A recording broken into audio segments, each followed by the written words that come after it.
Guys what's up, फिर से आपका स्वागत है मेरे यूट्यूब चैनल पे जिसका नाम है पीजे फिटनेस।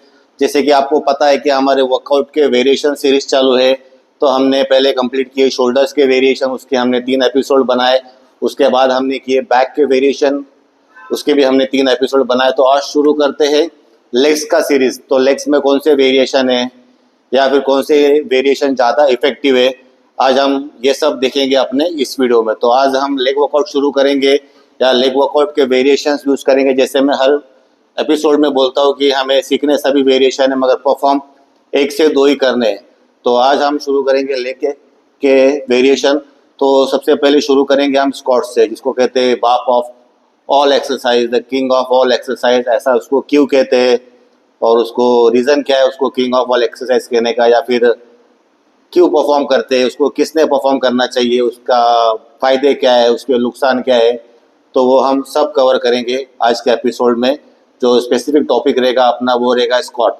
तो स्क्वाट में फॉर्म एंड टेक्निक कैसे होने चाहिए, स्क्वाट में वर्किंग मसल कौन से हो गए, स्क्वाट के जॉइंट ऑफ एक्शन कौन से हो गए।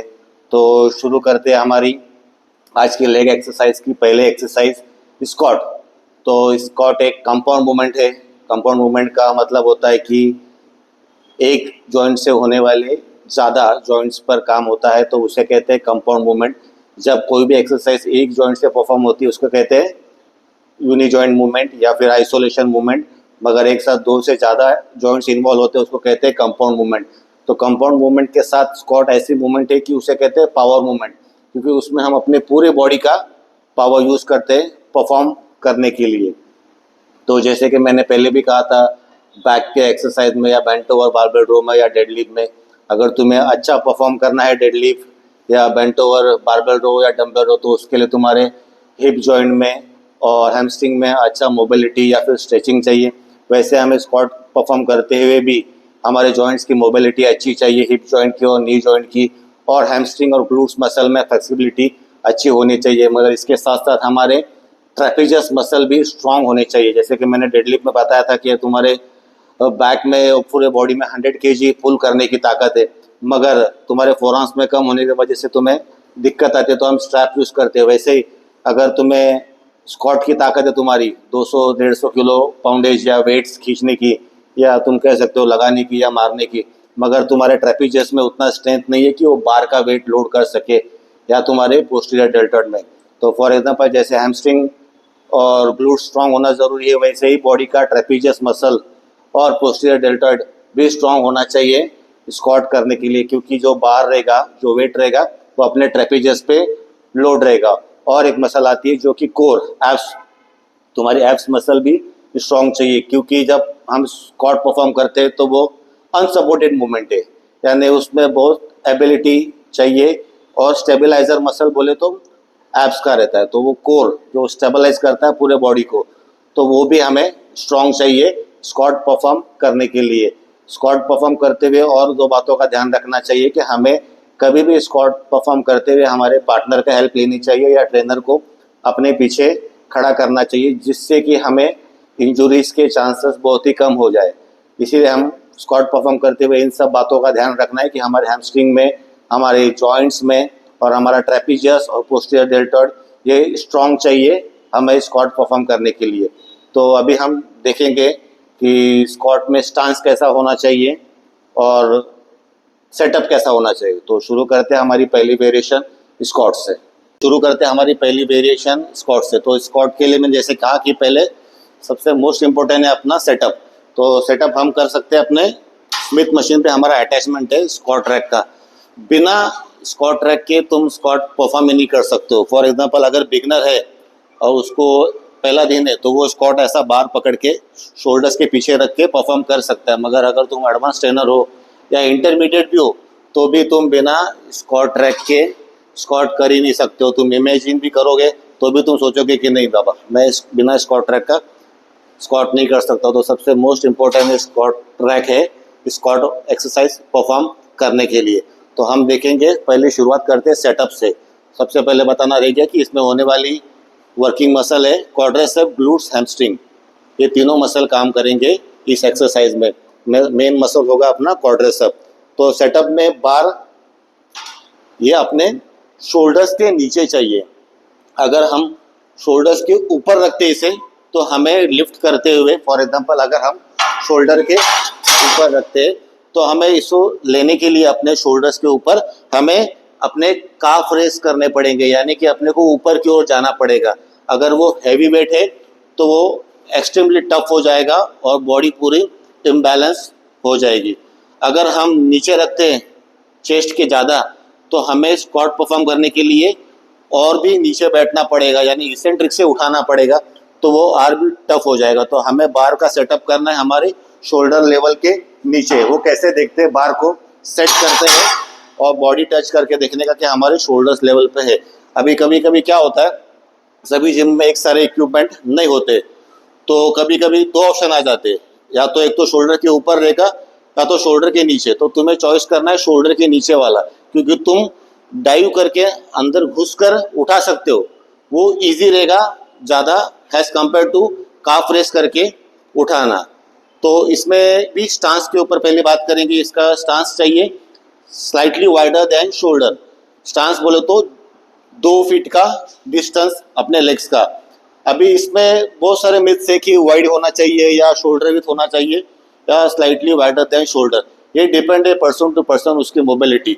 हमें वेट को लेके नीचे बैठना, एक सिंपल टास्क है स्क्वाट का, वेट को लेके नीचे बैठना, ऊपर उठना है। उस टास्क में तुम्हारी बॉडी को परफॉर्म करना है, तुम्हारी कोर की स्ट्रेंथ रहेगी और तुम्हारे लेग्स की। तो इसमें एक ऐसा है कि तुम्हें नीचे बैठ के ऊपर उठना, ये तुम्हारा टास्क है। तो इसमें ज़रूरी है कि तुम्हारा जो स्टांस है ना वो तुम्हारे लिए कंफर्टेबल हो उठने के लिए। तो इसमें कोई कोई शोल्डर भी स्टांस में अच्छे से वेट लिफ्ट कर पाता है और कोई कोई स्लाइटली वाइडर देन शोल्डर पे स्टांस पे लिफ्ट कर पाता है। ये डिपेंड टू पर्सन। तो हमें पहले लाइट वेट पे इसके फॉर्म एंड टेक्निक सीखने होंगे, तब जाके अपने को आइडिया आएगा कि मैं किस स्टांस पे अच्छा परफॉर्म कर पाता हूँ। तो शुरू करते हैं अपनी पहली एक्सरसाइज स्क्वाट। तो मेरे साथ है आज अजय। तो अजय आपको करके दिखाएंगे इसका ग्रिप और स्टांस और इसकी लिफ्टिंग टेक्निक, और फिर उसके ऊपर बाद हम बात करेंगे इसके रेंज ऑफ मोशन पे। तो शुरू करते हैं अपनी पहले एक्सरसाइज स्क्वाट। तो पहले 2 से 3 रैप आपको अजय परफॉर्म करके दिखाएगा, फिर से अपन उसके ऊपर डिस्कस करेंगे उसके रेंज पे, उसके स्टांस पे और उसके ग्रिप पे। तो शुरू करते हैं स्क्वाट। तो सबसे पहले अजय ने कर दिया सेटअप।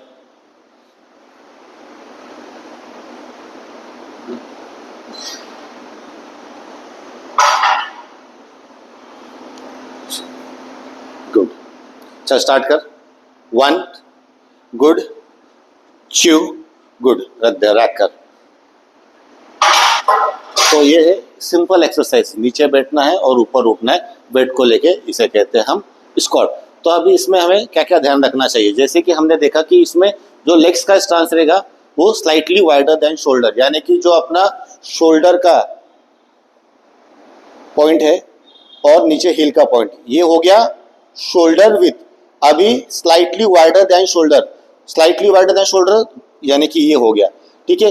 अभी दूसरा क्या देखना है, हमें अपने टो आउट करने, टो आउट हो गए। अभी कैसे बैठना है, हमें नी फॉरवर्ड करके हिप को मूवमेंट देके नीचे बैठना है, यानी जब हम नीचे बैठेंगे तो हमारे हिल जो है और टो वो एक दूसरे को मैच करेंगे, सॉरी हिल और टो नहीं, अपने नीस और टो एक दूसरे को मैच करेंगे नीचे बैठते हुए और वैसे उठने का। आप देख सकते हो कि ये मैं बैठ गया, मैंने नीस को बाहर निकाला, अब आप देख सकते हो मेरे नी और टो एक ही लाइन में, ये हो गया ऊपर कॉन्ट्रैक्ट। अभी इसका बेनिफिट क्या होता है कि हमें अपने ग्लूट्स भी नीचे जाते हुए एक्टिव कर सकते और इसमें रेंज हमें मैक्सिमम मिलती है। फिर से देख लो, मैं नीचे बैठा हूँ, नीस को मैंने बाहर निकाला और उठते हुए अंदर लिया, नीस को बाहर निकाला उठते हुए अंदर लिया, ये हो गया स्क्वाट। और इसमें अभी ये भी देखना है कि हमें ये हाथों की ग्रिप कैसे चाहिए। तो अभी हम अभी देखते हैं कि इसमें जो कंफर्टेबल ग्रिप है वो है स्लाइटली वाइडर देन शोल्डर। अभी स्लाइटली वाइड मैंने शोल्डर ग्रिप पकड़ा और मैं डाइव करके नीचे गया और ये मैंने लिफ्ट किया और ये मैं एक स्टेप पीछे आके स्क्वाट किया। तो अभी ये हो गया मेरा कंफर्टेबल ग्रिप हाथों के लिए। मगर एक बात तुम नोटिस करो या फिर करके देखो, जितना यहाँ पे अनकंफर्टेबल ग्रिप करोगे बार को शोल्डर के ऊपर रैक करने के बाद, उतना ही तुम्हारा बॉडी स्ट्रांग और टाइट फील होगा।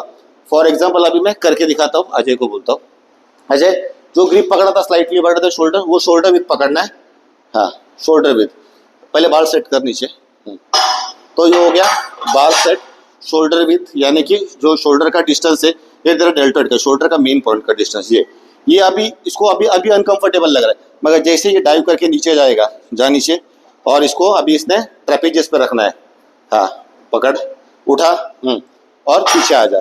हाँ, अभी जितना ये भी नहीं कर पा रहा, इसकी फ्लेक्सिबिलिटी कम है, और अंदर ले हाथ, जितना इधर अनकंफर्टेबल रहेगा ग्रिप ना, उतना ट्रेपेजियस पे और पोस्टीरियर डेल्टॉइड पे स्ट्रांग बैठेगा।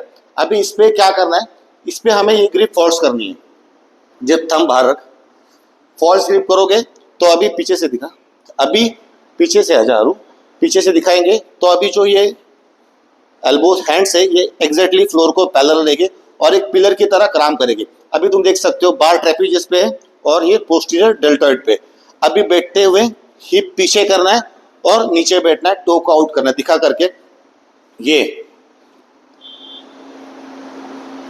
अब सिंपल टास्क है, नीचे बैठना है और ऊपर उठना है। अभी इसकी नीज बाहर जा रही, टो की तरफ बैठ जा, और ऊपर आते हुए अंदर आ रहे। तो ये हो गया, फिर से देख लो सेटअप। बाहर होगा ट्रेपेजियस पे, हमें इधर रख दे, बहुत जन परफॉर्म करते हुए यहाँ पे रखते, ठीक है, और नीचे लो।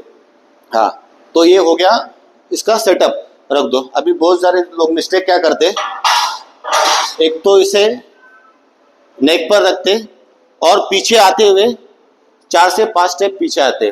तो इसमें क्या होता है, एक तो हमें ये पावर मूवमेंट है और सबको शौक है सैटरडे को ही मारना है लेग्स, क्योंकि संडे को आराम करना है। तो वो सब उनके दिमाग में रहता है कि सबसे पहले जिम पे मैं जाऊँ और मैं स्क्वाट मारूँ, और सब ये जो काम होता है जल्दबाजी में होता है।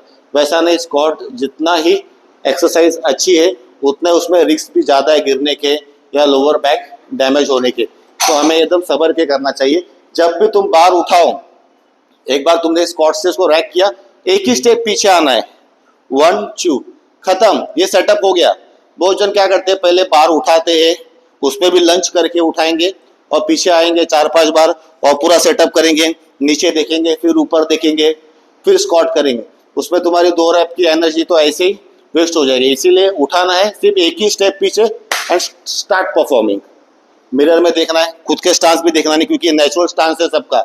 अभी इस पर रेंज होता है, तो इसमें सबका रेंज अलग अलग है। तो कितना बैठना है, कैसे बैठना है, अभी उस पर बात करते हैं। अभी इसमें बैठना इतना है कि तुम्हारा जो हैमस्ट्रिंग मसल है वो काफ को टच हो जाए। तो ये सबसे इजी समझाने का तरीका है स्क्वाट का। तो अजय आके बैठ के दिखा। अभी सिंपल टास्क है कि हम इंडियन कबोर्ड कैसा बैठना है, तो जैसे हम इंडियन कबोर्ड पे बैठते हैं ना टॉयलेट को, वैसा बैठना है। दिखा बैठ के, उधर ही देख चाहिए तो। हाँ, जैसे, हाँ बराबर है, इंडियन टॉयलेट पे कैसा बैठता है ऐसा बैठता है। हाँ, अभी टॉयलेट पे एग्जांपल दे रहा हूँ, गलत है मगर सुन लोगे तो समझ में आ जाएगा। अभी टॉयलेट कैसे बैठता है, एकदम रिलैक्स हो जा, रिलैक्स हो जा। ये हो गया अपना इंडियन टॉयलेट पे बैठने का सेटअप। अभी इसमें कुछ साइंस नहीं है, ये हम बचपन से करते आ रहे, फिर भी सिखाते हुए परेशानी होती है कि इतना बैठ उतना बैठ। ये सिंपल टास्क है। अभी ये टॉयलेट बैठा है, अभी टास्क क्या है, इसका उठना, उठ जा। ये हो गया स्क्वाट। स्क्वाट अभी इसको कैसे करते, स्क्वाट में बैठ जा नीचे, ये बैठ गया। अभी ये टॉयलेट में बैठ गया, मतलब ये इसका स्टांस है। तो अभी वेट कैसा रहेगा, अभी वेट आते क्या होगा, पकड़, एक्शन कर, बॉडी टाइट कर, उठ थोड़ा सा, नहीं नीचे जा, बॉडी टाइट कर, हिप इंच कर, बस। अभी ये हो गया इसका स्क्वाट का रेंज, उठ जा एक, बस। यही सिंपल एक्सरसाइज है। हमें नीचे बैठना है, बैठ जा, और ऊपर उठना है। देखा, वही स्टांस है जो बचपन से तुम करते आ रहे हो, उसमें कुछ भी टफ नहीं है। नीचे बैठना है, ऊपर उठना है, ये इसका रेंज है। तो हर एक का रेंज इसमें थोड़ा बहुत 19-20 रहेगा। अभी बोलते कि फीमर पैरेलल टू फ्लोर या फिर फीमर 90 डिग्री में जाना चाहिए, ऐसा कुछ नहीं। कंप्लीट रेंज ऑफ मोशन में स्क्वाट होना चाहिए। जितना तुम रेंज ऑफ मोशन पूरा रखोगे उतना तुम्हें ज़्यादा बेनिफिट होगा, उतने तुम्हारे मसल ज़्यादा काम करेंगे, उतना तुम जल्दी से ऊपर उठ पाओगे। तो ये हो गया रेंज। अभी हम बात करेंगे इससे शू पे परफॉर्म करना चाहिए क्या, बिना शू के। तो डिपेंड है पर्सन टू पर्सन, मगर मैं तो सजेस्ट करता हूँ कि बिना शू के परफॉर्म करें, क्योंकि हम जो शू में परफॉर्म करते हैं तो बीच में एक स्पेस आ जाता है और बॉडी जैसे कि हिल शू रहेगा तो बॉडी इंक्लाइन हो जाता है अननेसेसरी। तो हमारे टो पे वेट ज़्यादा शिफ्ट होता है एज कम्पेयर टू हिल पे। वही अगर हम बिना शू के करेंगे तो पूरा जो वेट है वो हिल पे आ जाएगा। फॉर एग्जांपल कि मैं दिखा देता हूँ सॉक्स निकाल के। तो फॉर एग्जांपल आगे शू हमारा जो है, फॉर एग्जांपल अभी ये है, ये ए पॉइंट है, ये बी है, ये सी है, ये तीनों हमें फ्लोर पे टच चाहिए, दिख रहा है? हाँ, तो फॉर एग्जांपल अगर शू पहन लेता हूँ मैं, तो ये मेरा जैसे मैंने कहा ए बी ये तो टच है, मगर हिल अभी मेरे इसमें गैप आ गया स्लाइटली। मैं पावर लिफ्टिंग शू की बात नहीं कर रहा, वो अलग होते हैं, हम हमारे नॉर्मल शूज की बात करो, तो ये ऐसा हो जाएगा। तो फॉर और ये बेनिफिट है कि तुम्हारे टो सीधे फ्लोर को टच है, तो तुम मैक्सिमम वेट हिट कर सकते हो। ये विदाउट शू करने के बहुत सारे फायदे हैं स्क्वाट परफॉर्म। फॉर एग्जांपल अगर मतलब तुम्हारा ट्रेनर भी देख सकता है कि तुम्हारा परफॉर्मेंस कैसे हो रहा है। अगर ये सिर्फ मेरा बी और नीचे पीछे का पॉइंट सी वो टच रहेगा और मेरा ये ए उड़ जाएगा, ए पॉइंट जिसको नाम दिया मैंने, तो बॉडी इस तरफ गिरेगी, ठीक है। अगर मेरा हिल टच है और ए पॉइंट टच है तो बॉडी इस तरफ गिरेगी, यानी मेरी नीज अंदर ट्रैवल करेंगे। मैंने कैसे कहा कि नीज ट्रैवल करने चाहिए हमारी टो की ओर, तो जाके हमें कंप्लीट रेंज ऑफ मोशन में वर्कआउट कर सकते हैं। तो ये बेनिफिट है हमारा विदाउट शू स्क्वाट परफॉर्म करने के लिए कि तुम ज़्यादा से ज़्यादा फ्लोर से टच रहोगे और मैक्सिमम वेट तुम उठा पाओगे। तो ये हो गया स्क्वाट। अभी और भी देखते हैं। हाँ, तो अभी हमने देखा स्टांस और विदाउट शू स्क्वाट परफॉर्म करने के फायदे क्या है।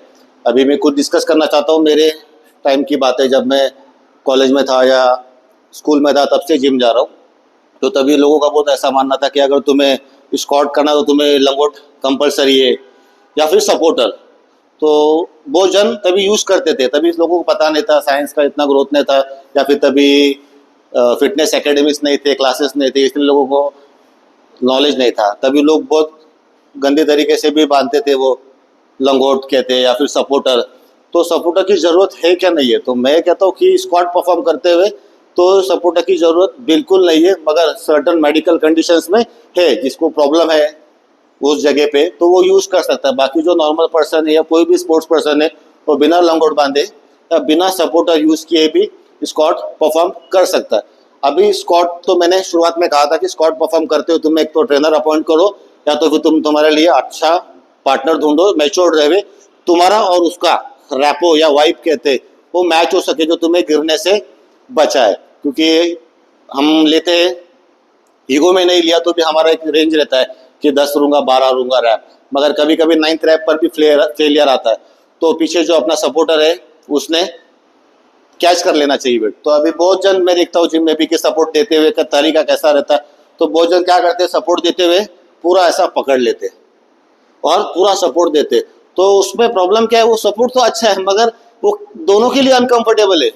एक जिसने पकड़ा है, क्योंकि तुम जिम कर रहे हो तो पहले तुम स्वेटिंग से भरे हो, तुमने जिसको बोला है सपोर्ट दो वो भी तुमको चिपक गया है। अब वो तुमको चिपक गया है तो तुम भी अनकंफर्टेबल हो स्क्वाट परफॉर्म करने के लिए कि मैं कितना बैठूं, क्योंकि मेरा ध्यान तो पीछे जा रहा है कि उसने मुझे ऐसा पकड़ के रखा है। तो ये सबसे गंदा तरीका है। इसीलिए तुम वेट उतना ही परफॉर्म कर सको कि तुम्हारा रेंज रैप रेंज है 10-12, तो तुम्हें सिर्फ लास्ट के 2 रैप को सपोर्ट लगे। अगर तुम्हें सपोर्ट भी लेना है तो उसके रिस्ट को पकड़ो और लास्ट के 2 रैप में उसको उठाओ, या तो फिर सपोर्ट देना है तो उसको हेल्प करो सिर्फ वेट रिरैक करने को और लिफ्ट करने को। ये 2 ही टाइम उसे तुम्हारे पार्टनर को सपोर्ट दो, तब जाके वो अच्छा परफॉर्म कर पाएगा या उसकी स्ट्रेंथ बढ़ेगी। नहीं तो तुम ऐसे सपोर्ट देते रहोगे उसको बाहों में लेके पीछे से, ना उसका मसल का स्ट्रेंथ बढ़ेगा ना उसका कॉन्फिडेंस बढ़ेगा। तो अभी मैं दिखाता हूँ 2 से 4 रैप वेट लगा के स्क्वाट परफॉर्म करके और उसको सपोर्ट कैसे देते हैं। तो ये अपना आज का स्क्वाट, बैक स्क्वाट जिसे कहते हैं। ये कंपाउंड मूवमेंट है, ये पावर मूवमेंट है। इसे परफॉर्म करने के बाद खुद को कुछ अलग ही सेटिस्फेक्शन होती है। तो शुरू करते, पहले तो स्टांस लेंगे, स्टांस लिया, फिर ग्रिप लिया, फिर डाइव करके बार के नीचे गया, वेट को लिफ्ट किया और एक स्टेप पीछे, 1 2 खत्म। अभी स्क्वाट करना है कंप्लीट रेंज में। Very good, very good. Out knees, knees in, out knees, knees in. ये है स्क्वाट। उसको रखते हुए पकड़ के ऐसा हेल्प करना है, रख कर 1 2 रख दिया, बस इतना ही सपोर्ट लेना है। इससे ज़्यादा सपोर्ट लेना है नहीं एक्सरसाइज में। अभी बात हो गई कि इसमें बहुत जनों को लगता है कि मुझे बैक पेन है तो मुझे वो बेल्ट पहनना चाहिए। एक्चुअली वो बेल्ट जो है ना बैक पेन के लिए है ही नहीं। अगर तुम पावर लिफ्टिंग कर रहे हो और तुम्हारा वेट है 200 से 250 किलो, तो तुम्हारी कोर उतनी स्ट्रांग नहीं है, तो बेल्ट जो होता है वो कोर को सपोर्ट करने के लिए, ताकि तुम्हारी पूरी बॉडी में टाइटनेस रहे। इधर बहुत जनों को लगता है कि मेरे बैक पेन है तो उससे मुझे बैक पेन में रिलीफ मिलेगा या फिर मुझे बैक को सपोर्ट मिलेगा स्क्वाट करते हुए। ऐसा कुछ भी नहीं है। स्क्वाट करते हुए अगर बेल्ट पहनते हो तो वो आपके कोर को सपोर्ट करता है। तो ये हो गया है अपना बैक स्क्वाट। इसमें अपने स्टांस कवर किए, इसके वर्किंग मसल कवर किए, इसके जॉइंट ऑफ एक्शन कवर किए। अभी स्क्वाट, ये हो गया बैक स्क्वाट जो नॉर्मल स्क्वाट है। यही स्क्वाट परफॉर्म होता है पावर लिफ्टिंग गेम में या वेट लिफ्टिंग गेम में। सेम इसकी फॉर्म एंड टेक्निक रहती है या उसे लिफ्ट करने के तरीके होते हैं। अभी स्क्वाट में और भी होते हैं, एक होता है फ्रंट स्क्वाट होता है, एक ओवरहेड स्क्वाट होता है और एक सुपर स्क्वाट मशीन होता है, स्मिथ मशीन स्क्वाट हो गया। तो अभी हम देखेंगे कि ये तो हो गया फ्री वेट्स पे स्क्वाट परफॉर्म करना या स्क्वाट ट्रैक पे। अभी अपन इसका सेकंड वेरिएशन देखते हैं कि स्मिथ पे इसको कैसे परफॉर्म करते। अभी स्मिथ मशीन पे बेनिफिट क्या फायदे करने के, जैसे कि मैंने कहा कि वो सबका तो मोबिलिटी नहीं है उतनी अच्छी या फिर किसी के हैमस्ट्रिंग में फ्लेक्सिबिलिटी नहीं है, तो मगर सबको तो परफॉर्म करना ही है स्क्वाट। तो ये सबके मन में रहता है कि मैं भी अपना पीआर सेट करूँ, मैं भी स्क्वाट मारूँ। तो बहुत जो बिगनर रहते हैं तो स्क्वाट ठीक से नहीं कर पाते, उनको बोलेगा बैठ तो बैठ जाते हैं, मगर हिप और नी में, जैसे कि अपने डेडलिफ्ट में हिप और नी को एक साथ मूवमेंट होना चाहिए, वैसे इसमें हिप और नी को एक साथ मूवमेंट होना चाहिए। अगर हमारे नी को पहले मूवमेंट होता है और हिप को मूवमेंट नहीं होता तो बॉडी ऐसे आगे की ओर गिरेगी, या फिर हमारे हिप को पहले मूवमेंट होता है नी को नहीं होता है, दोनों एक दूसरे को मैच नहीं करते तो हमारी बैक को हो जाएगी और उस पर स्ट्रेस आएगी। तो ऐसे कंडीशन में बहुत टाइम लग रहा है या उसकी मोबिलिटी उतनी नहीं, वो बिगनर है, अभी जिम शुरू किया, तो वो लोग स्मिथ पे पहले सीखे फिर इसके बाद इस पे आए। तो ये है अपना आज का स्क्वाट और यहाँ पे हम कंप्लीट करते हैं अपना बैक स्क्वाट की एक्सरसाइज। अभी हम अगले वेरिएशन देखेंगे। तो शुरू करते हैं स्क्वाट की अपनी अगली variation Smith squat. Smith squat का एडवांटेज ऐसा है कि ये पार्शियली सपोर्टेड एक्सरसाइज है as compared to free squat. Free squat में क्या हो जाता है, जो अपने मसल है स्टेबलाइजर जैसे काम करते हैं, फॉर एग्जांपल हैमस्ट्रिंग या अपनी कोर, इनको अपना पाथवे सेट करना पड़ता है। मतलब नीचे बैठना है विदाउट सपोर्ट और ऊपर उठना है विदाउट सपोर्ट, यानी बॉडी को बहुत एक्स्ट्रा काम करना पड़ता है। यानी कि जो बॉडी के मसल्स से अपने स्टेबलाइजर मसल्स कहते हैं, जैसे कि कोर हो गया, साइड ऑब्लिक्स हो गया, इनको एक्स्ट्रा एफर्ट डालने पड़ते हैं बॉडी को अपना पाथवे सेट करने के लिए, नीचे बैठना ऊपर उठना। मगर स्मिथ मशीन में ऐसा नहीं है। स्मिथ मशीन में पाथवे सेट है, मशीन रेडी है, नीचे जाओगे जिस डायरेक्शन में उसी डायरेक्शन में ऊपर उठोगे। मगर जैसे फ्री स्क्वाट में देखा कि बहुत जन जाते नीचे तो जो सोचा है वही डायरेक्शन में, मगर उठते हुए कोई आगे की ओर गिरता है कोई पीछे की ओर गिरता है। क्यों? क्योंकि उनका स्टेबलाइजर मसल वीक है, उनका पाथवे अब तक सेट नहीं है। मगर इसमें ऐसा प्रॉब्लम नहीं होता, इसमें जो पाथवे है, जो डायरेक्शन है वो सेट है, तुम जिस दिशा में नीचे जाओगे उसी में ऊपर आओगे। ये इसका एडवांटेज है बिगनर के लिए। मगर अभी इसमें भी बिगनर्स बहुत सारी मिस्टेक करते हैं। कोई कोई बहुत जाके ऐसा स्क्वाट लेता है और आगे की ओर खड़ा हो जाता है ऐसे, तो उस पर क्या हो जाता है, ज़्यादा आगे खड़े रहने से तो हिप ज़्यादा पीछे रहते हैं, यानी कि जो अपना मूवमेंट है मल्टी जॉइंट मूवमेंट हिप और नी पे, उन पे इक्वली वेट डिस्ट्रीब्यूट नहीं होता या फिर उस पर इक्वली स्ट्रेस नहीं आता, तो उससे वजह से नी पे एक्सेस स्ट्रेस आता है, तो नी इंजर होने का चांसेस ज़्यादा है। इसीलिए मैं क्या करके रखा है कि मैंने पहले ही खड़े होने के लिए एक रेफरेंस लाइन मैंने ड्रॉ करके रखी है। दिख रहा है, पिंक कलर की एक रेफरेंस लाइन ड्रॉ करके रखी है, ताकि कोई भी आए तो फिर उसी लाइन पे खड़े रह के उसे अपना एक स्टांस रेडी मिल जाएगा परफॉर्म करने के लिए। तो शुरू करते हैं स्मिथ मशीन। अभी इसके 3-4 रैप मैं एम्प्टी करके दिखाता हूँ और 3-4 रैप वेट डाल के करके दिखाते हैं। तो शुरू करते हैं अपना स्मिथ स्क्वाट। तो मेरे साथ है रोहित। रोहित शुरू करो स्मिथ स्क्वाट, ऐसे ही जाओ, ठीक है। इसमें भी सेम, शोल्डर विद ग्रिप, नीचे का stance slightly wider than shoulder, dive करके नीचे जाना है, सेटअप वही रहेगा, सिर्फ ये सपोर्टेड मूवमेंट है, आगे की ओर रिरैक्ट करना है, नीचे जाना है, अप, हिप को और नी को एक साथ मूवमेंट होगा। अभी ये भूल गया कि इसे टो आउट करना है, टो आउट कर और ये हो गया कंप्लीट रेंज अप। तो ये हो गया स्मिथ स्क्वाट रैक। तो ये सबसे इजी स्क्वाट है स्मिथ स्क्वाट। इसमें एडवांटेज ऐसा है कि इसमें तुम्हें इंजरी का चांसेस कम हो जाते हैं। इस पे तुम as compared to free weight में जितना स्क्वाट कर सकते हो उससे 10 kg इस पे ज़्यादा परफॉर्म कर सकते हो, क्योंकि इस पे तुम्हें पाथवे नहीं बनाना होता है, बॉडी को ऑटोमेटिक जनरेटेड है, तो तुम इस पे फ्री वेट से ज़्यादा वेट मार सकते हो। और डिसएडवांटेज क्या है कि इसमें तुम्हारी कोर स्ट्रांग नहीं होती। फ्री स्क्वाट में तुम अगर परफॉर्म करते हो तो तुम्हारे स्टेबलाइजर मसल को तुम्हें अलग से साइड ऑब्लिक्स करके या क्रंचेस करके ट्रेन करने की ज़रूरत नहीं है, वो ऑलरेडी उसमें बहुत अच्छा ट्रेन हो जाते। तो यही दोनों में फ़र्क है, फ्री वेट्स में और मशीन वेट्स में। फ्री वेट्स स्क्वाट में तुम्हारी कोर के मसल बहुत ज़्यादा स्ट्रांग होते हैं एज कम्पेयर टू स्मिथ। तो तुम डिसाइड करो तुम्हें कौन सा इजी लगता है या तुम्हें कौन सा सूटेबल है स्क्वाट। दोनों में से कोई भी एक स्क्वाट परफॉर्म करो, मगर स्क्वाट परफॉर्म करो।